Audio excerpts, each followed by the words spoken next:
The Federal Reserve is maintaining its benchmark interest rate. That announcement in the June meeting Wednesday afternoon. And this latest interest rate decision comes on the heels of many things: trade and tariff tensions, conflict in the Middle East, and pressure from the president to lower the rates. But as predicted by economists, the Fed decided to keep that rate steady at a range of 4.25 to 4.5%. Now, the Fed calculates those rates based on keeping inflation low, maintaining a healthy job market. Here now with analysis and what it means for your money, Washington correspondent Karen Caifa. Karen, thanks for being with us. Borrowers, of course, waiting for lower rates right now, but it's unchanged since January. In fact, mortgage requests are down. And what does that mean for the real estate market, the job market right now?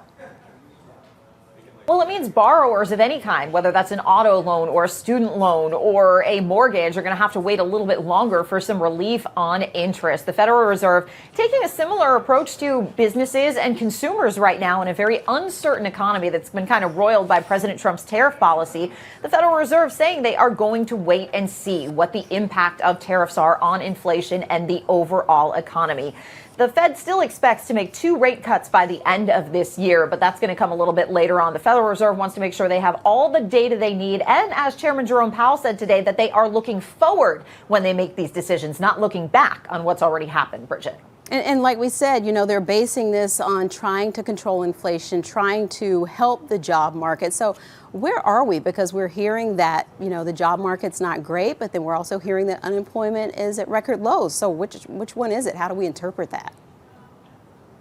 Well, the assessment of the labor market by Fed Chairman Jerome Powell today is that it remains solid. They're not frantic enough right now that they're going to make a rate cut. As Powell put it, the labor market is not really screaming for a rate cut right now. That would encourage businesses to hire by giving that incentive. That's the thinking there.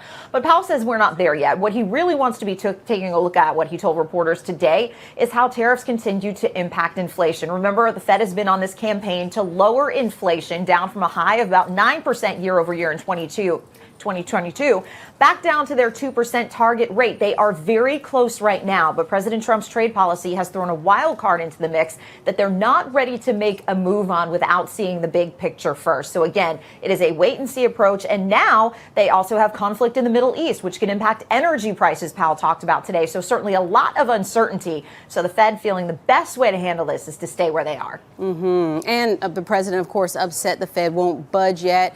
He's been putting pressure for that, but made remarks today at the White House about this. Yeah, he did. And he suggested that perhaps he should be appointed to the Federal Reserve. He called Federal Reserve Chairman Jerome Powell stupid for not cutting rates the way that some of the central banks in other parts of the world have already. But again, Federal Reserve Chairman Jerome Powell today said, look, it's not complicated. The Open Market Committee wants the same things that the rest of America wants for the economy. And that is price stability, lower inflation, and a solid labor market. And they feel that the policy that they are taking right now, Bridget, is the best approach to that. That was Powell's response to that today. And Karen, before we go, like you said, hope for lower rates coming soon, possibly some by the end of the year. Yeah, absolutely. A survey of Federal Reserve officials indicated that the median still expect 2 rate cuts before the end of the year. But something to watch, Bridget, as is that more of those Fed officials feel there will be no rate cuts before the end of the year than they had previously this year. So again, it's an indication that some of these members are really concerned about what tariffs and trade could mean for this campaign against inflation. All right, Karen Caifa in Washington for us. Thank you so much for that insight this afternoon. You bet.